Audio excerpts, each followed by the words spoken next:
Saudações, galera, beleza? Bom, para dar continuidade então ao conteúdo de sociologia, hoje a gente vai discutir o pensamento social e político do Renascimento ao Iluminismo, beleza? Então vamos lá. Bom, como vocês sabem, e é necessário que eu contextualize, o movimento renascentista ele surge ali na Península Itálica. Então, final do século XII, início do século XIII, a gente já tem ali uma efervescência de situações que vão desencadear o surgimento do Renascimento. Mas entre esses pontos históricos relevantes, alguns precisam ser destacados. Durante muito tempo, quase 1000 anos, a religião, a fé, a crença em Deus foi o pilar de sustentação da sociedade medieval feudal europeia. A partir do final do século XII, início do século XIII, já havia um declínio consolidado do modelo feudal de vida, e ali começa então um surgimento, um renascimento urbano, mais tarde um renascimento comercial e por fim, fruto dessa somatória, o que a gente chama de um renascimento cultural. Nessa lógica, a arte e a ciência voltam-se para uma realidade concreta, despertando o desejo da análise, da descrição, da medição e do uso de instrumentos e técnicas próprias. Por que, Theo, ocorreu tudo isso nesse contexto? Bom, primeiro vocês precisam lembrar que, como a igreja era detentora do poder ideológico presente em toda a Idade Média, tudo o que se planejava, tudo o que se discutia tinha a ver com uma vida no paraíso, com uma vida eterna, com uma vida após a morte. Então, muito se debatia sobre essa vida depois, sobre não pecar, sobre viver dentro das normas estabelecidas pela Igreja Católica nessa sociedade medieval, para ter o acesso a essa vida eterna no paraíso cristão. Então as pessoas pautavam, organizavam os seus modos de vida a partir desse modelo, a partir desse padrão. E no momento em que nós temos essas rupturas com o nascimento do movimento renascentista, a ciência então e a arte passam a ter como campo de observação, como campo de prática, como campo de reflexão, o espaço prático, a vida prática, a vida aqui e agora. Então é preciso que fique claro isso. Uma outra questão é que, se vocês bem lembram, os feudos eram unidades campestres, unidades rurais, que tinham o seu feudal, que era o possuidor da terra, e que ele dava proteção, terras para o plantio, alimentação para os servos, e os servos, em troca, deviam a ele, a igreja, fidelidade, pagamentos de impostos e diversas outras coisas. Até aqui está claro, não está? Bom, com o renascimento urbano, com o renascimento comercial, começa a surgir um novo modelo mundial, uma nova ordem social. E aí, quando eu digo mundial, estou pensando só o mundo que representa a Europa Central naquele contexto. Que nova ordem social é essa? A burguesia. A burguesia que é formada em praticamente sua totalidade de comerciantes. Esses sujeitos que vão enriquecendo fruto do comércio que volta a ressurgir, que volta a se restabelecer, começam então a criar os espaços necessários para também intervirem, por exemplo, nos espaços políticos. E são esses burgueses que vão financiar a centralização do Estado Nacional nas mãos de um único soberano, de um rei absolutista, em troca de benefícios diversos. Então, essa nova ordem social que é a burguesia, ela acaba participando de forma direta da formação dos estados nacionais, centralizados na mão de um rei absolutista, porque ela vai ter benefícios com essa centralização. Logo, essa nova ordem social, ela começa a investir, vamos dizer assim, em arte, em conhecimento. Ela começa a patrocinar esse tipo de situação. Por quê? Porque tem muito dinheiro, está sobrando muito dinheiro. Então, elas começam a investir. Por quê? Porque investir em arte, investir em conhecimento, trazia prestígio social. E aí, mais tarde, ali no século XVII, o movimento iluminista, que de certa forma também é um herdeiro do Renascimento, ele cria uma ponte que associa a ideia de conhecimento e progresso. A ideia de que quanto mais conhecimento houver, maiores são as chances de progresso. E aí esse conceito de progresso que é formulado lá no movimento iluminista, que de certa forma permanece até hoje. Quando alguém diz, fulano estuda para ter um futuro melhor, ele está te dizendo nas entrelinhas o que os iluministas formularam. Se você tem conhecimento, você progride. Bacana, né? Então vamos adiante. Bom, nesse contexto de efervescência de produção de conhecimento, nesse contexto de mudanças tão drásticas e tão significativas, surgiram diversos pensadores sociais e políticos do Renascimento. E aí alguns aspectos são importantes para a gente entender a importância e a relevância desses pensadores. Vamos lá. A centralização política desenhava-se paralelamente ao surgimento de uma nova ordem social, a burguesia. O que eu acabei de dizer. Os burgueses tinham muito dinheiro e tinham interesses que até então não haviam sido alcançados. Decidiram então apostar financiando a centralização do que mais tarde chamaremos de estados nacionais e com isso atingiu seus objetivos econômicos e políticos. Essa é a burguesia sendo a burguesia, extremamente inteligente e articulada. Com todas as modificações sociais, econômicas e políticas, despontava uma nova mentalidade com o advento do renascimento cultural e científico. Mais uma vez, tem uma fala de um pensador brasileiro chamado Luiz Felipe Pondé, que eu acho muito interessante. Ele diz assim: na Idade Média as pessoas rezavam quando tinham uma dor de cabeça.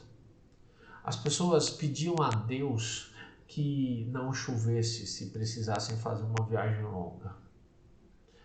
Nos séculos seguintes, quando ocorreu a invenção, o avanço da medicina, invenções de remédios, até os dias de hoje, a gente já não reza para chover ou não chover. A gente vai lá, pesquisa na internet a previsão do tempo. Se a gente tem uma dor de cabeça, a gente não reza no primeiro momento para que essa dor de cabeça se cure. A gente toma um remédio qualquer para a dor de cabeça. Então, essa nova mentalidade, essa nova forma de pensar a sociedade e a realidade, ela começa a ser implementada, ela começa a ser introduzida nesse contexto do Renascimento. Quando esse Renascimento vai romper com o pensamento medieval, principalmente a escolástica. Bacana? Eu também acho interessantíssima essa lógica. Para os humanistas, a realização na Terra tinha mais importância que a preparação para a entrada no paraíso, requerendo do indivíduo atributos como praticidade, autoconsciência, prudência e ambição. Percebam, a Idade Média propagava a ideia de que a gente deveria viver uma vida adequada aos valores cristãos, que não deveríamos pecar, que deveríamos viver em conciliação com o que a Bíblia dizia. Por quê? Porque depois da nossa morte, iríamos para o paraíso cristão para vivermos felizes pela eternidade.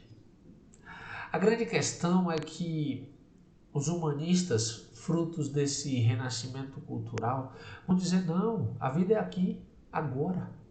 A vida precisa ser pensada de forma prática agora. A vida precisa ser efetivada em sua autonomia agora. E se não houver uma vida após a morte, você desperdiçou essa? Percebe? Então, esses humanistas convidavam a responsabilidade de viverem agora, de assumirem essa vida agora. E aí começam a surgir obras que nos convidam a pensar diferente do que havia sido pensado na Idade Média. Uma obra extremamente importante ali no começo do finalzinho do século XV, início do século XVI, é a obra A Utopia, de Thomas More. More cria a palavra utopia, do latim não lugar. Depois disso, essa palavra passa a ser utilizada até os dias de hoje com esse sentido que ele deu. No livro A Utopia, More cria uma sociedade contrária à sociedade capitalista da época. Detalhe, e aí antes que você linke essas ideias, não havia socialismo, não havia teoria socialista ainda. Muitas das teorias socialistas que vão surgir no final do século XVIII, início do século XIX, se inspiram na utopia do Thomas More. Bom, dentro desse mundo que se transforma, dentro desses livros que são publicados, dentro desses pensamentos que são divulgados, esse renascimento urbano e comercial e o humanismo aliado ao mecenato, lembrem dessa palavrinha, mecenato, é normalmente questão de prova, permitiu o intenso desenvolvimento do renascimento italiano. O que é esse mecenato? O mecenato vem da palavra mecenas. E mecenas é o sujeito que patrocinava artistas para que eles produzissem suas obras. É como se você literalmente acolhesse um artista talentoso em seu palácio, desse comida, pagamento para ele, matéria-prima para que ele trabalhasse nas obras-primas dele. Foi assim que grandes artistas, grandes pintores, escultores, poetas conseguiram produzir suas obras. Miguel Ângelo Buonarroti, conhecido na história da arte como Michelangelo, foi um desses caras beneficiados pelo mecenato. Leonardo da Vinci, Rafael Sanzio, todos esses sujeitos tiveram acesso a patrocínio. Michelangelo, por exemplo, viveu no Castelo dos Médicis, em Florença. Ele foi diretamente patrocinado pelo líder de Florença, Lorenzo de Médici, e deu a ele a possibilidade de produzir suas obras de arte mais importantes. De que maneira? Dando tempo, pagando salários justos e oferecendo matéria-prima de qualidade para que ele produzisse essas obras, que até hoje podem ser vislumbradas nos diversos museus espalhados pelo mundo, principalmente no Louvre, na França. Outro nome importante da literatura, Boccaccio, que escreveu o Decameron.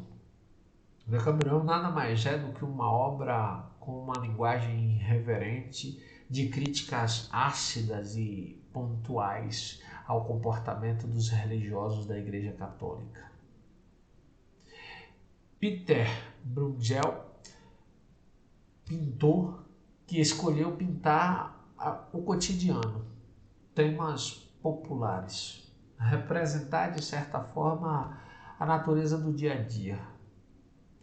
François Rabelais, apesar de médico, de um pesquisador assíduo na medicina, de desenvolver diversas teorias, de dissecar corpos humanos no estudo da medicina, entrou para a história como escritor, literato. Escreveu o livro Gargantua Pantagruel. E aí essa obra literária também satiriza as práticas da igreja. Também questiona os valores estabelecidos pela Igreja Católica e a forma como ela conduzia esses valores e essas doutrinas. Michel de Montaigne escreveu um livro incrível chamado Ensaios. Até hoje eu tenho conhecimento sobre esse livro há pelo menos 15 anos. Nunca consegui comprar. É um livro que você não acha impresso quando acha uma fortuna. A última vez que eu achei um usado, estava acho que 500 e poucos reais. E não estava bacana. E aí eu me recusei a comprar. Eu tenho ensaios, o formato digital. E os ensaios são incríveis. Montaigne é o cara que cria esse gênero literário, ensaios. E ele escreve sobre o cotidiano. Sobre o peido, sobre o arroto, sobre coisas que fazem parte do nosso dia a dia. Mas, além de tudo isso, essa obra é um convite a pensarmos a nossa própria vida, a existência, as relações humanas, a importância de se aproveitar o aqui e o agora. Miguel de Cervantes, todos vocês já devem ter ouvido dele e da obra eterna dele, Don Quixote. Don Quixote é uma crítica, é um texto que faz uma crítica severa à inadequação de determinados modelos sociais. O personagem, Don Quixote, é um cavaleiro medieval, um sujeito que lia romances medievais, mas está na modernidade, e decide então agir como um cavaleiro medieval para combater o modelo moderno. Óbvio que isso não vai dar muito certo, mas é uma das obras mais incríveis da literatura mundial. Vale a pena ler. A maioria das edições são 600, 700 poucas páginas. Então, uma leitura de uns 2 meses, 1 mês e meio. Se você ler muito, 1 semana.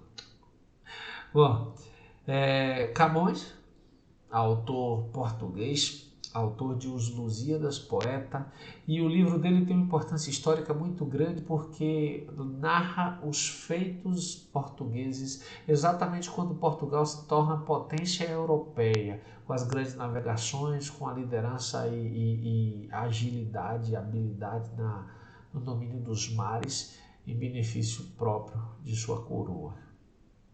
Shakespeare dispensa apresentações. Shakespeare é um gênio de obras como peças teatrais, como textos que tocam fundo quem somos enquanto pessoas, quem somos enquanto seres humanos, com nossas mesquinharias, com nossas qualidades superiores. Shakespeare literalmente entendeu a alma humana. Quem não leu Shakespeare está perdendo muita coisa. Eu sugiro que comecem por uma obra bem simplesinha, mas deliciosa, que é Romeu e Julieta. Depois vocês podem avançar pelo Mercador de Veneza, por Sonhos de uma Noite de Verão, por Hamlet, por Macbeth, por Otelo, e assim vai. Mas é um autor que não pode deixar de ser lido. E são livros pequenos porque são peças teatrais. Tranquilo? Erasmo de Roterdã. Erasmo de Roterdã escreve um livro chamado Elogio da Loucura. Esse livro ele foi escrito durante uma viagem de trem dele, de Roterdã, na Holanda, para a Inglaterra. Ele ia visitar Thomas Moros e aí ele escreveu. Ele personifica a loucura e dá voz à loucura. E a loucura vai se virar contra poetas, contra filósofos, contra a religião católica e vai criticar todo mundo que pode. É também uma leitura fantástica, um livro pequeno, são 100 e poucas páginas, mas que vale muito a leitura. Nas ciências, e ali eu estava falando das literaturas, Nas ciências, Copérnico é um cara importantíssimo, porque Copérnico revira a forma de enxergarmos a realidade ao dizer que nós não estamos num geocentrismo. A Terra não é o centro do universo, pelo contrário. O Sol é o centro do universo e não é o Sol que gira em torno da Terra, mas a Terra que gira em torno do Sol. Então, é Copérnico quem rompe com o geocentrismo e propõe o heliocentrismo. Johannes Kepler formulou leis astronômicas, das quais Newton deduziu o princípio da atração universal. Percebam que são homens, são pesquisadores que buscaram os conhecimentos práticos a partir da intervenção na natureza e não mais da contemplação defendida por Aristóteles. Galileu Galilei e Newton criaram as bases do que mais tarde serviria para o nascimento da chamada física moderna. Então percebam que a física, por exemplo, desenvolvida por Isaac Newton só vai ser superada pelo trabalho de Einstein, já no século XX. Então olha a envergadura, a capacidade e a genialidade desses caras. Newton, por sua vez, descobriu a lei da gravitação universal e formulou a teoria da decomposição da luz. Tudo isso, galera, quando as tecnologias ainda eram extremamente limitadas. Estes homens pensaram coisas que até então revolucionaram a sociedade e repercutem de certa forma até hoje. É desse período também a separação entre a arte sacra, ou seja, a arte religiosa, e a arte profana. É desse contexto que surgem as chamadas literaturas nacionais. Daí, os autores que foram citados ali, alguns deles são considerados autores nacionais. A ideia de se associar um autor a um país. É desse contexto. Exemplo, se pensarmos o autor máximo brasileiro, quem seria? Exatamente, acertaram. Machado de Assis. Se pensarem no autor máximo inglês que representa a literatura inglesa, sim, acertaram. Shakespeare. Se pensarem no espanhol, Cervantes. Se pensarem num alemão, Johann Sebastian Goethe. Se pensarem num português, Camões. Se pensarem, deixem ver, mais um. Na Argentina, Borges, Jorge Luis Borges. E assim sucessivamente. Essa ideia de se atribuir a um autor o benefício de representar toda a literatura daquele país é fruto desse contexto. É fruto também desse contexto o favorecimento da razão em detrimento da fé. Não que a fé tenha perdido espaço, não. As pessoas continuam acreditando em Deus. A fé continua sendo importante, mas para os problemas da realidade, a preferência é pela razão. A valorização da ordem burguesa, ou seja, o modo de vida burguês foi incorporado à sociedade e a sociedade agora passa a viver, a conviver e a praticar essa forma de vida que é a vida burguesa. E aí a valorização do absolutismo como prática política. Por quê? Porque a gente tem a centralização do poder do Estado Nacional nas mãos de um monarca que determina leis, que determina regras de convivência, que determina pesos e medidas, que determina o funcionamento daquela sociedade. E aí, óbvio, a gente sabe que esses monarcas governaram durante um bom tempo, até que a gente tem aí, séculos à frente, movimentos de resistência, primeiro na Inglaterra, depois na França, e aí isso se propaga para o resto do mundo. Mas óbvio, essa é uma temática para uma outra aula. Por hora eu fico aqui. Convido vocês a lerem o conteúdo inteiro, a tirarem dúvidas, anotarem dúvidas caso elas surjam. Semana que vem a gente tem live e aí a gente esclarece melhor toda essa dinâmica, caso tenha ficado alguma dúvida. No mais, eu fico por aqui. Um forte abraço para vocês e tchau, tchau.